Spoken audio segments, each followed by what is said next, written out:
मैं विशाल कुमार अपने YouTube channel में आपका स्वागत करता हूं। इस वीडियो में हम लोग मैथ्स स्ट्रेटजी के बारे में देखेंगे कि मैथ्स में कैसे हम लोग 95 प्लस मार्क्स लेकर आए। मैथ्स का जो पोर्शन है क्लास 10th के लिए बिहार बोर्ड में हम लोग कैसे 95 प्लस मार्क्स लेकर आए।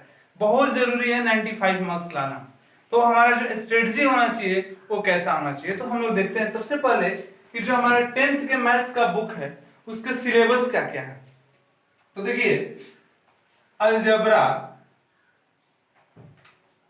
अलजबरा से 20 मार्क्स का क्वेश्चन पूछता है। एग्जाम में अलजबरा से 20 मार्क्स का क्वेश्चन पूछता है। उसके बाद है ट्रिगोनोमेट्री से 20 मार्क्स का क्वेश्चन पूछता है, और फिर जियोमेट्री इससे 20 मार्क्स का क्वेश्चन पूछता है। मतलब मेरे पास 60 मार्क्स ये हो गए। अब जो पोर्शन बच रहा है वो पोर्शन है आपको रियल नंबर एंड पोलिनोमियल। ये भी पोलिनोमियल भी जो है अलजेब्रा का है, लेकिन इससे अलग हो जाता है।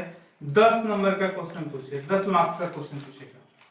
नेक्स्ट हमारे पास है कोऑर्डिनेट ज्योमेट्री। कोऑर्डिनेट ज्योमेट्री से भी जो क्वेश्चन पूछा जाता है वो आपको 10 नंबर का क्वेश्चन पूछेगा। फिर बचता है मेंसुरेशन। मेंसुरेशन से 10 नंबर का क्वेश्चन पूछा जाता है। फिर बचता है स्टैटिक्स एंड प्रोबेबिलिटी, और इससे आपको 10 नंबर का क्वेश्चन पूछता है, तो टोटल हुआ 100 मार्क्स का क्वेश्चन। अब ये देखिए, इस 100 मार्क्स के क्वेश्चन में ये आपको सिलेबस है, यही चैप्टर्स हैं जिससे क्वेश्चन पूछे जाते हैं। अब इस 100 मार्क्स के क्वेश्चन में 50% आपको ऑब्जेक्टिव है। 50% ऑब्जेक्टिव मतलब टिक करने वाला। आप ये मत समझिए कि सिर्फ देख के टिक कर देना होगा, क्योंकि हमने ये भी देखा कि जो ऑब्जेक्टिव क्वेश्चंस हैं उनको भी बनाना पड़ता है। तो वो भी आपको समझिए कि हमको पढ़ना ही है, यानी कि अंदाज से टिक मार दिए। तो 50% ऑब्जेक्टिव है और 50% सब्जेक्टिव है। तो एक चीज हम आपको राय देंगे कि कोई भी सब्जेक्ट चैप्टर बनाने से पहले हमारे मार्केट में बहुत सारी किताबें अवेलेबल हैं। मैक्सिमम हम लोग एनसीईआरटी टेक्स्ट बुक फॉलो करते हैं। एनसीईआरटी टेक्स्ट बुक फॉलो करते हैं, अच्छी बात है। बट हम आपसे एक एडवाइस ये देंगे कि आप एक एडिशनल बुक फॉलो करें। सबसे पहले चीज, जो आप स्टार्टिंग कर रहे हैं अभी पढ़ाई करने के लिए, आपके पास सफिशिएंट समय है, तो आप एक बुक फॉलो करें एडिशनल। अब वो बुक कौन सा फॉलो करेंगे?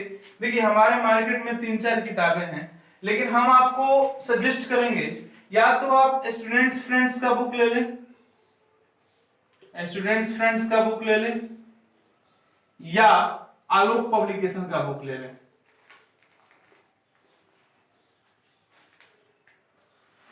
इस बुक में है क्या कि एक चैप्टर से टाइप वाइज क्वेश्चन है, और उसको में बहुत सारे क्वेश्चंस आपको प्रैक्टिस करने के लिए दिए हुए हैं। तो इससे क्या होगा, आप प्रैक्टिस कर पाएंगे, क्वेश्चन पे प्रैक्टिस कर पाएंगे। होता क्या है, बच्चे टीचर बोर्ड पे सवाल बनाए, उसको उतार लिए और 10 बार 5 बार उसी क्वेश्चन को बना रहे हैं। होता क्या है, वो याद हो जाता है। वो जो समझना चाहिए, जो कॉन्सेप्ट होना चाहिए, वो नहीं क्लियर होता है। तो हम आपको सजेस्ट करेंगे कि कोई इसमें से एक बुक लेकर चैप्टर वाइज खुद से सॉल्व करें।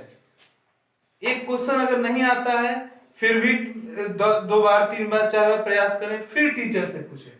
उसके बाद से ये करने के बाद एटलीस्ट एक बार thoroughly line by line question को बना जाए, चाहे स्टूडेंट फ्रेंड्स हो या आलोक पब्लिकेशन। उसके बाद से क्वेश्चन बैंक लें। क्वेश्चन बैंक क्या है? क्वेश्चन बैंक में आपको 2011 से लेकर 2020 तक मैथ्स में जितने भी क्वेश्चन पूछे गए हैं उसके पेपर को सॉल्व करें। आपके पास 10 पेपर हो जाएगा। आपको पता चल जाएगा कि कौन कौन से क्वेश्चन रिपीटेड हो रहे हैं, कौन कौन क्वेश्चन इंपॉर्टेंट है जो बार बार परीक्षा में पूछे गए हैं, इससे पता चल जाएगा। थर्ड, आपको अब क्या करना है, जब आपका एग्जाम ये हुआ, मतलब ये साथ साथ चलेगा, जैसे जैसे जो आप चैप्टर करते चलेंगे। और इसके साथ साथ आप एक सैंपल पेपर भी बना सकते हैं, जिसको मॉडल पेपर बोलते हैं। सैंपल पेपर बना सकते हैं, मॉडल पेपर इसमें सॉल्व कर सकते हैं, जिससे 4-5 प्रैक्टिस करेंगे, एकदम एग्जाम जैसे बैठेंगे यहाँ भाई 3 घंटा 15 मिनट में हम कितना क्वेश्चन सॉल्व कर पा रहे हैं। लास्ट में क्या करना है आपको कि टेक्स्ट बुक उठाना है, एनसीईआरटी का जो आपका बुक है उसको बनाना है, क्योंकि वो देखिए इसमें 8-8 10-10 क्वेश्चन दिए गए हैं। आप आसानी से एक दिन में 3 से 4 चैप्टर खत्म कर सकते हैं खुद से, यदि इस बुक को पढ़ लिए हैं। एनसीईआरटी के बुक को कम से कम 2 टाइम्स बना जाइए आप लोग। अब देखिए जिस क्वेश्चन में आपको डाउट होता है, हम आपसे बोलेंगे कि जो भी हमने आपको चैप्टर्स के नाम बताए थे उसके क्वेश्चन को भले एक जगह मत करिए, लेकिन जो उसके थ्योरी कॉन्सेप्ट है उनको एक जगह करिए। थ्योरी कॉन्सेप्ट से क्या होगा कि आपको ऑब्जेक्टिव क्लियर होगा।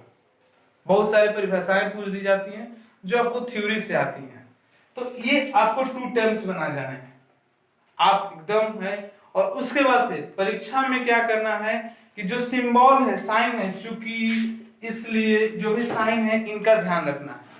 नेक्स्ट जो है स्टेप नहीं छोड़ना है। और एक चीज और, इतना प्रैक्टिस करने के बाद आप लोग एकदम सीरियल मेंटेन करिए, एक से लेके क्वेश्चन को लास्ट तक जाइए जहां तक क्वेश्चन पूछ रहा है। ये ना कि पहले 10 नंबर क्वेश्चन बना दिए, फिर 14 नंबर क्वेश्चन बना रहे हैं, फिर 7 नंबर क्वेश्चन बना रहे हैं, फिर 9 नंबर क्वेश्चन बना रहे हैं। ऐसे में क्या होता है कि जो चेकर होता है उसके दिमाग में ये बैठ जाता है कि बच्चे को अपने आप पे कॉन्फिडेंस नहीं है। बच्चे को जो अपने आप पे कॉन्फिडेंस नहीं है तो जब 90+ मार्क्स देने को सोचता है तो उसको डाउट हो जाता है। तो इस स्ट्रेटजी को फॉलो करके आप एकदम 95% मार्क्स ला सकते हैं, 95+ मैथ में मार्क्स ला सकते हैं। इसी तरह हम लोग साइंस के भी देखेंगे, इस साइंस के भी स्ट्रेटजी क्या है जिसमें हम लोग 95+ मार्क्स प्रयास करें। Okay, thank you.